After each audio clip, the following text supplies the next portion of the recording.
इंतखाबात नज़दीक आ रहे हैं। सियासी लीडरान जो है वो अपनी सियासी बयानबाजियां भी तेज़ कर चुके हैं। इसी हवाले से बीजेपी के लीडर ने भी बयान दिया है। उन्होंने कहा है फादर और चादर से दूर रहे। इस तरह का मशवरा बीजेपी के लीडर रामेश्वर शर्मा ने दिया है और इस हवाले से कांग्रेस ने उनको तनकीद का निशाना बनाया है। आपको बता दें कि ताज़ा बयान सीनियर बीजेपी लीडर और साबिक प्रोटेम स्पीकर रामेश्वर शर्मा का सामने आया है, जिसमें उन्होंने फादर और चादर से दूर रहने का मशवरा दिया है। रामेश्वर शर्मा ने फादर और चादर को हिंदू धर्म के लिए सबसे बड़ा खतरा बताते हुए समाज के लोगों को उनसे दूर रहने की सलाह दी है।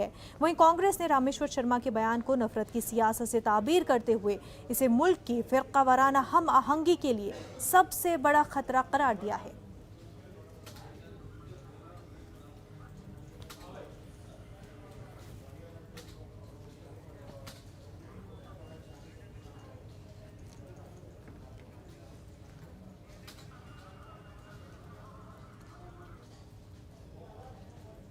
और चादर से दूर हो जाओ हिंदू, नहीं ये तुम्हें बर्बाद कर देंगे। फादर और चादर, समझ गए कि नहीं?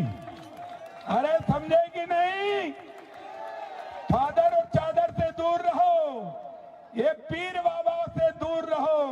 ये पीर बाबा तुम्हारे हनुमान मंदिर जाने में बाधा है।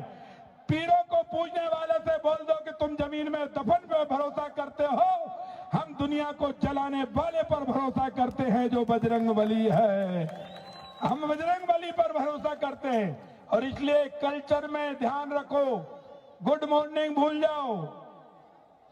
कराग्रे वशते लक्ष्मी करमते सरस्वती कर मूले ते गोविंदा प्रभाते उठकर दर्शनम।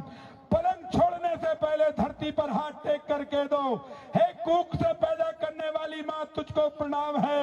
मेरा मलमूत सहने वाली भारत माँ तुझको बारंबार प्रणाम है, तुझे बारंबार प्रणाम है। भारतीय जनता पार्टी के नेता केवल राजनीतिक लाभ के लिए धर्म का आड़ लेने की कोशिश करते हैं। जिस तरह से भोपाल की सांसद साध्वी प्रज्ञा द्वारा नर्मदा के भक्तों का और नर्मदा परिक्रमा करने वालों को पापी कहा गया, स्वयं रामेश्वर शर्मा द्वारा विगत दिनों कुछ धर्म विशेष के लोगों के लिए आपत्तिजनक बातें कही गई। अब भाजपा के नेता इस तरह की राजनीति छोड़े।